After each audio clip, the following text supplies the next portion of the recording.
The locals told us that if we wanted to find the pirates, we'd have to go even further down the river. Holy shit. So right behind me are 3 illegal oil refineries. It was an unbelievable sight. It's hard to imagine that buried deep in the jungle is a camp where people refine crude oil into gasoline with their bare hands.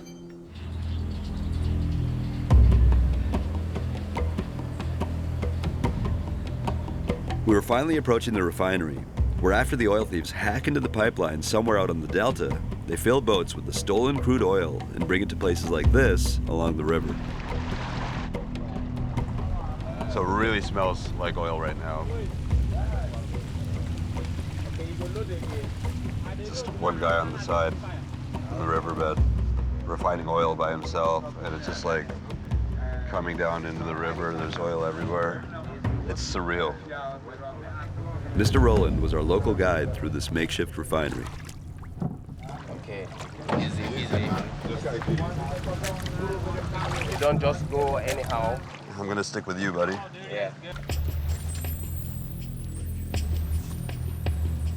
Wow. It looked like hell on earth. Streams of gas and oil floating into the river and massive fires burning everywhere.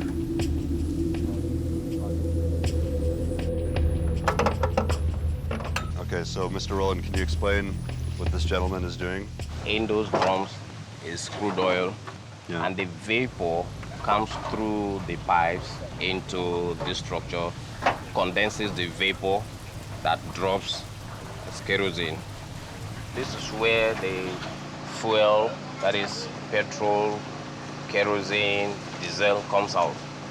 Everything. And this guy can do everything. Yeah, they all will come out from here. These guys make between $60 to $70 a day doing this. It isn't a fortune, but it's a far cry from the $1 a day the majority of Nigerians survive on. It's crude, it's rudimentary, but they're succeeding Yeah. in doing what they need to do. Yes. It just doesn't meet certain safety standards.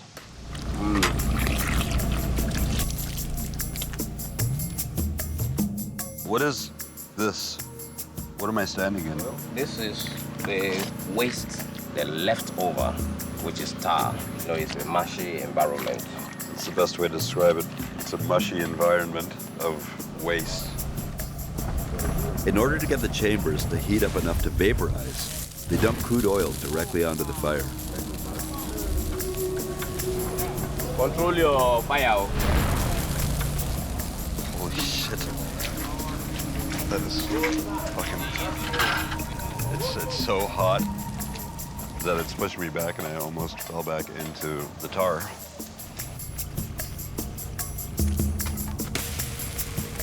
Oh, when you smoke too much now, be at a safe distance. This vapor might catch fire. Okay. So stay away. This could catch fire? Yeah. Let's stay at a distance.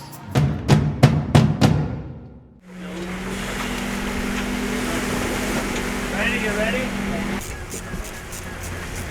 This is actually a very sad sample because this is what we're talking about with the 60 to 1 bit instead of the 6 to 1. A bad ratio of plastic to sea life is, 6 to 1 in a sample? This is 60 to 1. This sample has very little life in it. There's all the components of the plastic soup that the ocean is. This is like levels beyond pollution. We've changed like the composition of ocean water like almost 1,000 miles from fucking shore. Where's it all coming from? Everywhere. The world is plastic. It's a plastic, fantastic world. It's our society, it's our way of life, it's our food delivery system. We deliver every meal now in plastic. Here's one caught in an organism, it looks like. So we have a lot of microplastics here. And you notice there's no reds in here, no oranges. Why's that?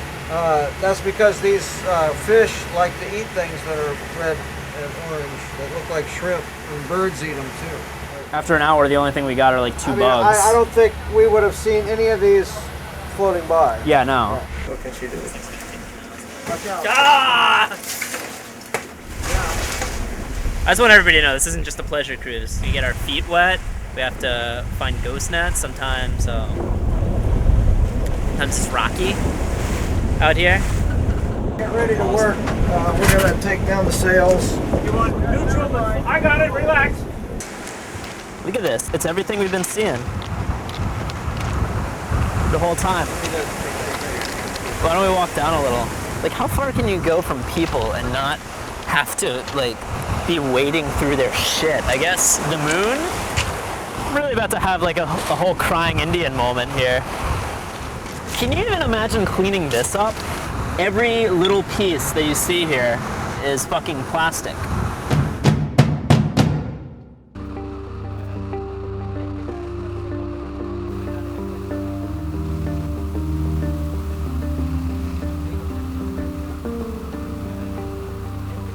And as the flotilla passed an island, President Nasheed stopped the boat to explain what is happening to his country. You could see, if you have a look at that island, you could see the trees diminishing there.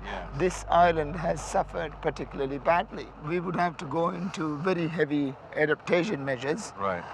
With water breakers, embankments, and abutments, that kind of thing. But you can't do that for the 2,000 islands. But that's, I mean, adaptation is not the way to go about it. You won't be able to adapt when climate change kind of goes into free fall. You're looking for new places for your country to go if in fact it sinks. You've famously done things like looking for land for your people in Australia or Sri Lanka or India because you don't want to become climate refugees, I believe. In the next century, more than a quarter of the world's population would be on the move.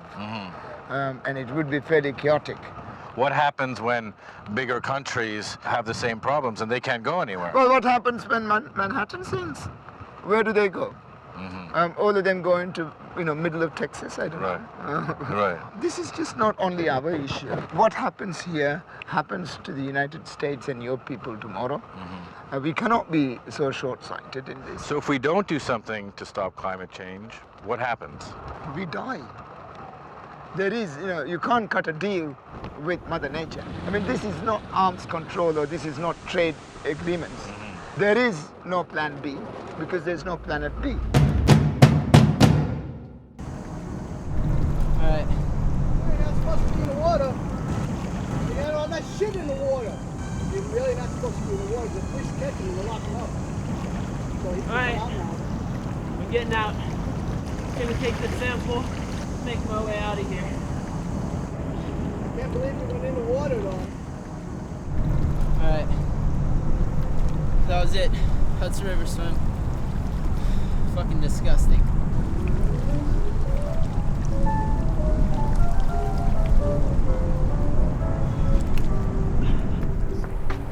In the early development of New York City, wetlands were considered wastelands. And they were basically filled in with garbage to create solid land.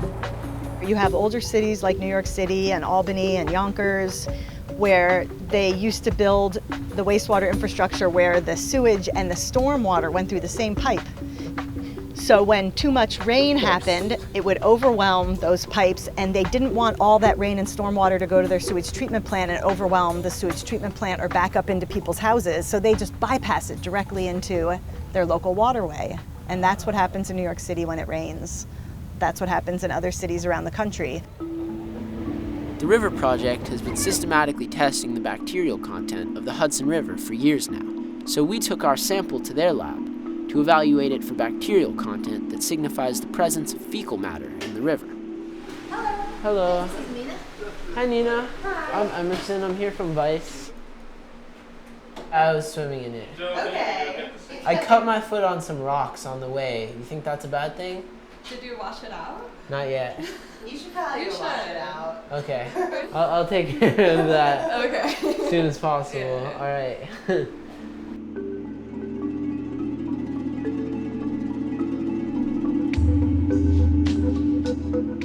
And then you leave it to incubate for 24 hours at 41 degrees Celsius. Commercial fishing on the Hudson was put to an end after the fish were deemed too toxic for consumption. So after I cut my foot, I started to worry that I too, like many of the poor native fish species, might end up jawless, three-eyed, and sterile.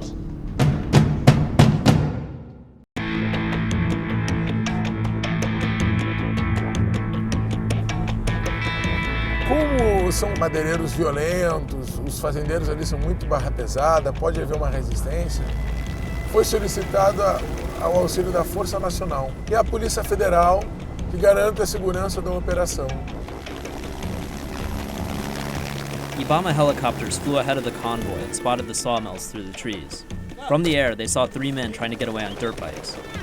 2 managed to escape, but federal police caught the 3rd one and made him lead us back into the forest to show us the sites where he'd been harvesting trees. We just crossed from like basically cow pasture into straight on, full-on jungle. É o padrão que a gente tem observado nesses pontos que a gente tem encontrado de atividade madeireira, né? A serragem acontece muito próximo das próprias árvores, né? Onde mesmo elas são cortadas. As cidades aqui em torno de Marabá, a maioria das cidades do Pará, elas vivem do mercado madeireiro. 90% ilegal.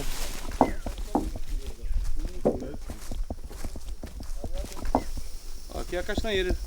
Castanheira? Oh, these are illegal to cut down, right? O produto final são aquelas tábuas lá que a gente pisou em cima dela. O tamanho de uma castanheira dessa pega muitos metros de madeira.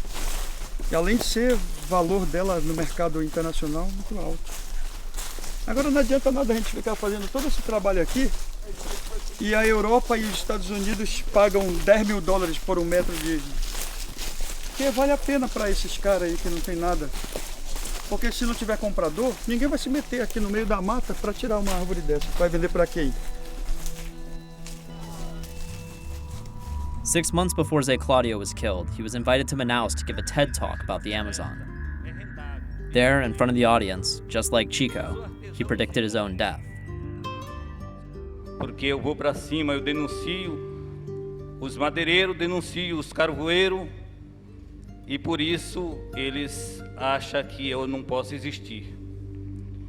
A mesma coisa que fizeram no Acre com Chico Mendes, querem fazer comigo. Eu posso estar hoje aqui conversando com vocês, daqui a um mês vocês podem saber a notícia que eu desapareci.